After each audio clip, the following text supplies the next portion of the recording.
One debate that is constant and that continues to plague the superhero community is who is on the Mount Rushmore of superheroes. Now, if we're talking about superheroes of all time, obviously you're going to throw in names like Batman, Superman, Spider-Man, but who's going to be that fourth one?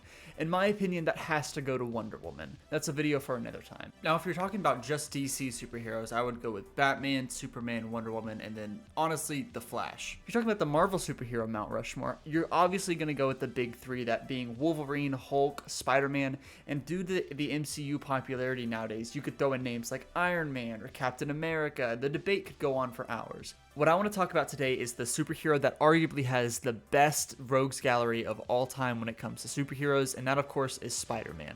Going through his rogues gallery, he has some of the most popular comic book villains of all time, so I think it's fit to finally find out who is the Mount Rushmore of Spider-Man villains. Like I mentioned with those first three lists of superheroes of all time, the Marvel and DC superheroes from the Mount Rushmore list, I think the first three are pretty easy to come upon once you put some thought to it. But in my opinion, with both those lists and the Spider-Man villains list, the fourth one is where the argument begins and where most people have different opinions and different conflicting options for who the fourth Mount Rushmore entry should be. So let's break it down and find out ultimately who Spider-Man's Mount Rushmore villains are. Before we get into the contender for spot 4, we obviously have to go 1 through 3. So I think it's without any doubt, no one's going to argue or contest this. The first 3 entries for the Mount Rushmore list for Spider-Man villains are going to be Green Goblin, Doc Ock, and Venom. Those are the big 3 in my opinion, and they have to be. Venom is one of the most iconic Spider-Man villains, and he's quite literally just an adaptation of Spider-Man, but evil, with his powers being very close to Spider-Man's powers. Of course he's going to be on there. In terms of popularity, he has his own movies that just wrapped up their trilogy. Whether they're good or not, that's a debate for another day, but he is by far one of the most popular Spider-Man villains. Doc Ock and Green Goblin are also the most popular Spider-Man villains when you turn to think of it. Green Goblin is by far, in my opinion, the most menacing and popular Spider-Man villain, with everything he's done in the past to killing Gwen Stacy. I mean, he's been in all 3 iterations of Spider-Man the character. Doc Ock is the same way. He's been in all 3 iterations of the live-action Spider-Man that we've seen. Spider-Man's mentor turned evil to even being in the video game adaptations. I think Doc Ock and Green Goblin encapsulate everything that there is about a Spider-Man villain, where it impacts not only Spider-Man but Peter Parker's personal life, Green Goblin impacting his life with Harry as his best friend, and Doc Ock usually impacting Peter in his own way, where he looks up to him as a mentor. I think these 3 are no contest. No one's going to argue this, so let's just get straight into my qualifications for what I believe could be the 4th member of the Mount Rushmore list, and what qualifications they have to have in order to earn their spot on this list. In order to find this out, I've come up with 3 different ways or 3 different questions to earn their qualifications on this list. So number 1, that deals with the mainstream popularity, whether that be in media or TV shows or comic books as a whole. Unfortunately, most fans dictate the popularity nowadays of different comic book characters through the media interpretations and portrayals, that being through movies and TV shows. If we take a look at the Spider-Man movies we've had portrayed in media,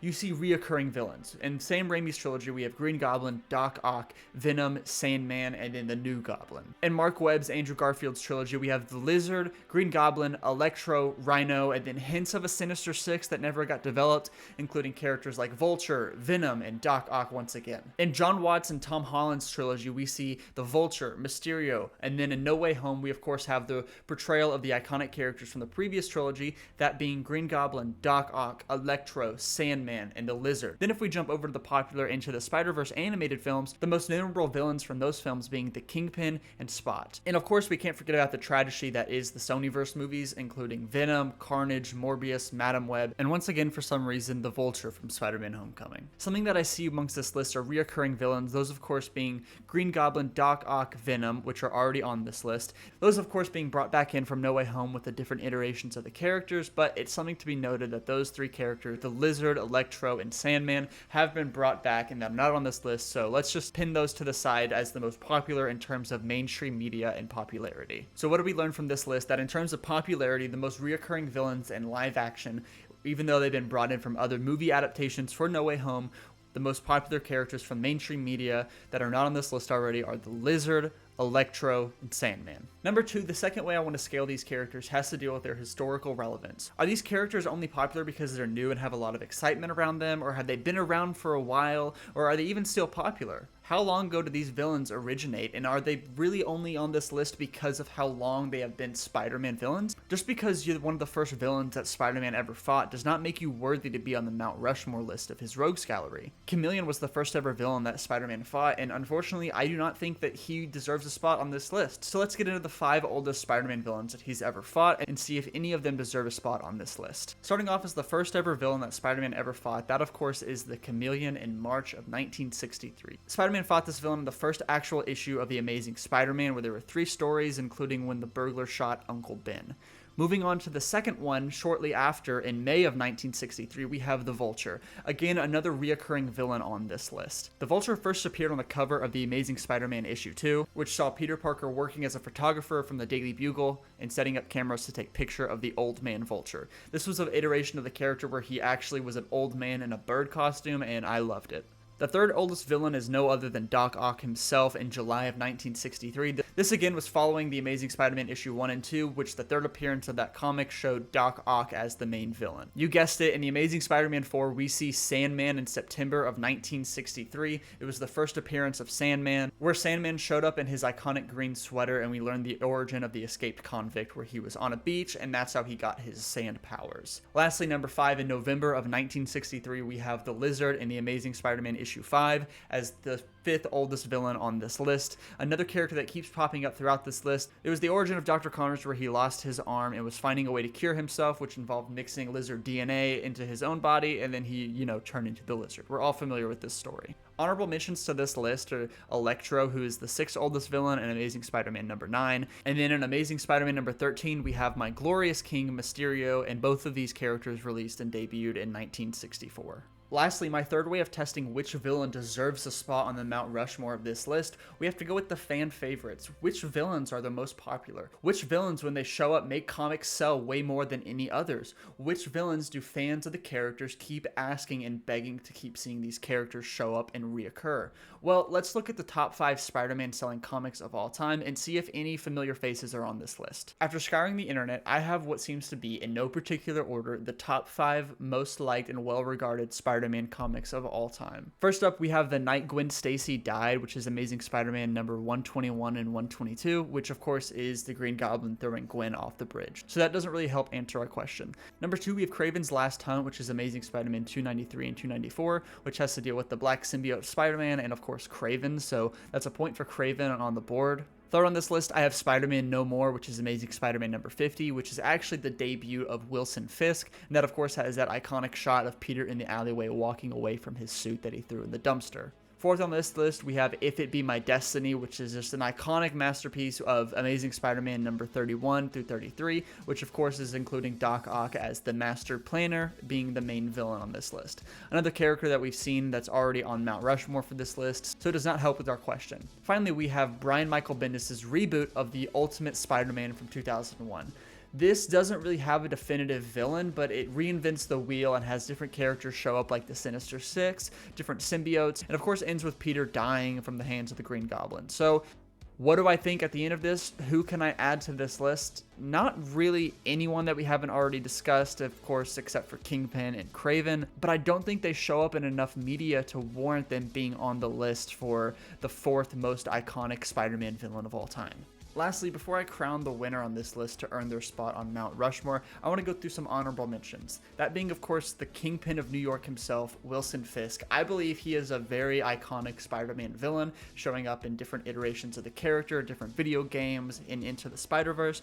I think this is a very iconic character and could make the argument to be on this list, but me personally, I don't believe he's fit to be on this list. I think of him more as a Daredevil and street tier villain for all the characters in New York City in the Marvel Universe, but if you think he should be on this list, I wouldn't fault you for that. Number 2, my second honorable mention is Carnage. He is the embodiment of evil. I think if you had to look at the tier list or Mount Rushmore for the embodiment of evil for different characters just in general in fiction, I think Michael Myers and Carnage are number 1 and 2 that you need on this list. I think Carnage definitely could be in the conversation of being on Mount Rushmore for this list, but honestly, I think there's better characters for this conversation. A few more I want to throw out there just in terms of being fan favorites, are Electro, Shocker, and then of course my glorious King Mysterio. I think all three of these characters deserve a spot in the conversation in terms of them being fan favorites amongst the community. Mysterio is actually my favorite Spider-Man villain, but I do think that these three characters actually do not deserve a spot on this list. If you think that any of these three do, that's totally fine. You have your own opinions. We can have your own arguments in the comments, but in terms of popularity and overall just being menaces to Spider-Man and being reoccurring villains, I don't think Shocker and Electro and Mysterio really deserve to be on that list. I think of all three of them as lesser B to C tier characters in terms of Spider-Man villain popularity.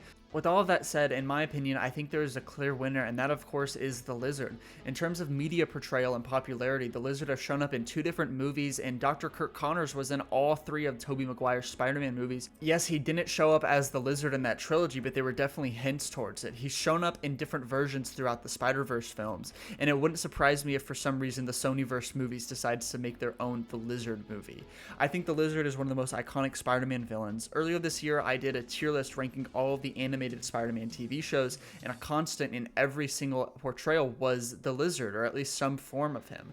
I think the Lizard is by far more iconic than Kraven. I think in terms of the character, Peter having a mentor that is turned evil, kind of again like Doc Ock, but he's not evil, it's like his alter ego that takes over as the Lizard. If you're watching this video, you know who the Lizard is. I don't have to describe him to you.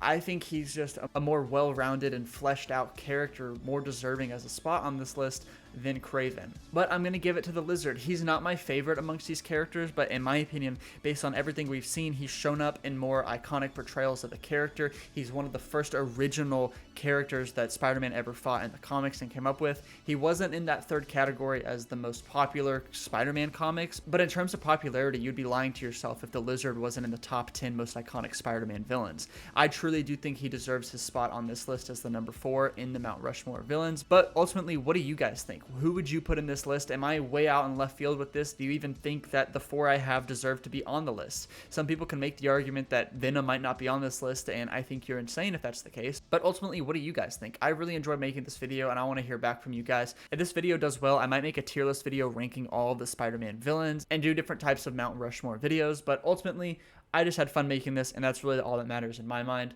Hopefully you guys enjoyed this video. If so, please like and consider subscribing. It just helps the channel grow, helps me know that you guys like the videos, and I'll keep making more videos because of it. As always, guys, take care. Bye.